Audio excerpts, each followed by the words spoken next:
السلام عليكم walaalyaal kusoo dhawaada STY channel wali waxaan ka sheekeynaynaa waxa waaye kiriimadii iyo suqurxintii marka muhiimadda waxaan ka hadalnaa dadka waaweyn laakiin caruurta in la iloobo ma aha ayaga laftirkooda waa very important caruurta aad muhiim u tahay laftirkooda marka anaga qabaha markii la gaaro kala Europe iyo America iyo Australia adduunka markasta la joogo Soomaalida hadaysan wadan kula joogin waxay caruur u mariyaan faasiliin kaliya amaba kiriimo yani wada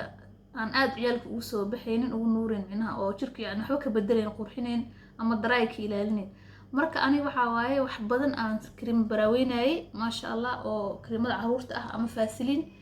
waxa igu la fiicnaado igu soo baxay olive iyo baby lotion qof kasta marka waa yaqaan olive maanta qof loo sheegay mala midaan Italiaanka ah oo extra virgin minaha waa inay 100% extra virgin tahay olive oil to yani in waxna ka dhimayn ama saliid kale isku qasnayn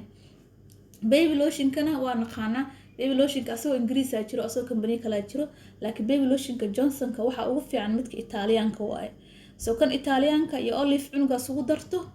luxdo jirka wala skinka markasta u mariso ma sha Allah cunugaas jir yani qurxoon oo baby oo nadiif naacimo clean oo yeelana marka caruurta laftirkooda yaali iloobin ayaga laftirkooda xaq u leeyahay in lagu aftar gareeyo marka ma santiin subscribe like and share hayga iloobin thank you so much. Assalamu alaykum.